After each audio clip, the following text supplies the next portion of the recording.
مرحبا متابعيني، شلونكم اخباركم؟ وصفتنا اليوم كليشة العيد الصحية. كل عام وانتم بخير اصدقائي.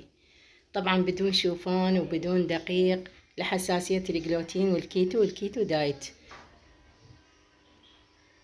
اتمنى طريقتي تعجبكم اصدقائي.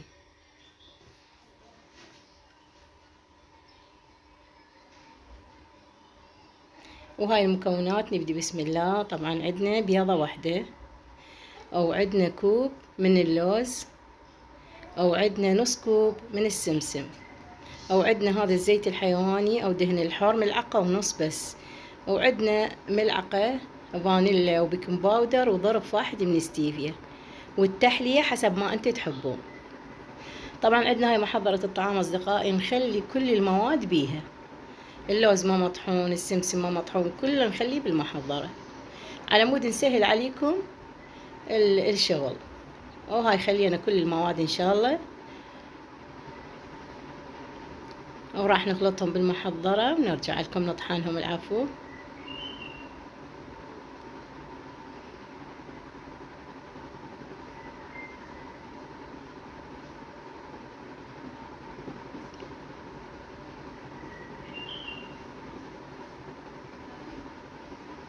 طبعا انا شوي سرعت من الفيديو عدم ما يطول عليكم. وهاي حبايبي لاحظوا العجينة صارت عندنا عجينة متماسكة بدون دقيق، عجينة نظامية بهذا الشكل. وهاي عجينتنا خليناها بالطبق،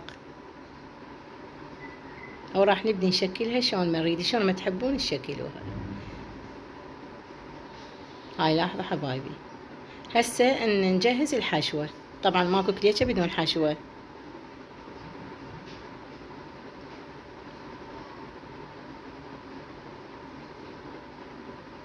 نعوف العجينة شوية ترتاح ونشكل الحشوة. العفو. هسه عندنا تمرة وحدة، هاي قطعة تمر وحدة ما راح تأثر على نظامكم، أي نظام ما راح تأثر عليه.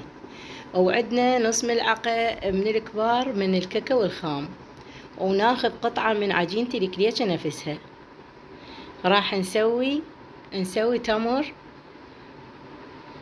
على مود نحس احنا كنا كليشة بالتمر بقطعة تمر وحدة، وضفنا عليها قلنا لكم الكاكاو وقطعة من العجين، وراح نعجنها حتى تتماسك عندنا الكاكاو والتمراية والعجينة.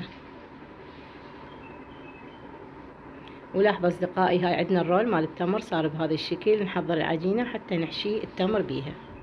وعندنا هنا هذا جوز، وعندنا مبروش جوز الهند. وانتو شنو يعجبكم تحشون حشوها.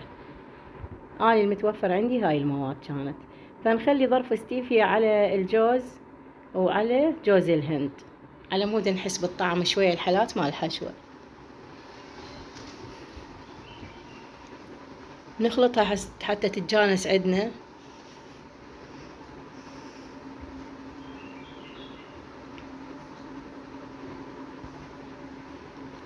وهاي نبدي نمد العجينة. اخذنا قطعة من العجين نبدي نمدها على ورق الزبدة على مود نقدر نتحكم بيها ونشكلها شلون ما نحب. خلينا رول التمر على قطعة العجين بعد ما فتحناها، طبعا بورقة الزبدة مديتها.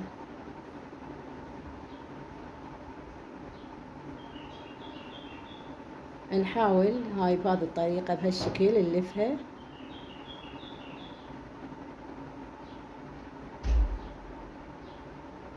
بهذا الشكل أصدقائي نسويها مثل الرول، ونحاول نلفها بورق الزبدة نفسها حتى يجهز عندنا الرولة وما تنفتح ولا تتكسر عندنا بهذا الشكل. يعني طريقة كلش سهلة كلش راح تستفادون منها. طبعا بدايل اللوز إذا تقولون اللوز غالي، لين راح تجيني أسئلة هواية عليه. تقدر تخلون نص كوب من السمسم، وتخلون نص كوب من مبروش جوز الهند، أو بالعكس تقدرون تسوونه نفس الطريقة.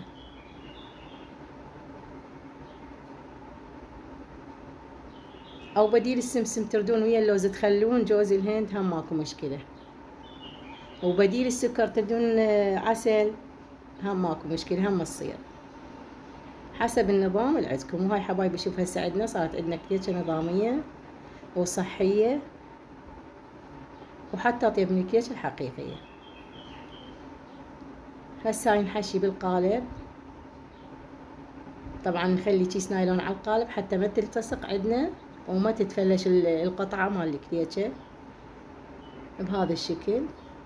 وبس نسحب الكيس البلاستيك راح تطلع عندنا يعني كاملة وبكل سهولة بهذا الشكل أصدقائي. هاي لاحظوا.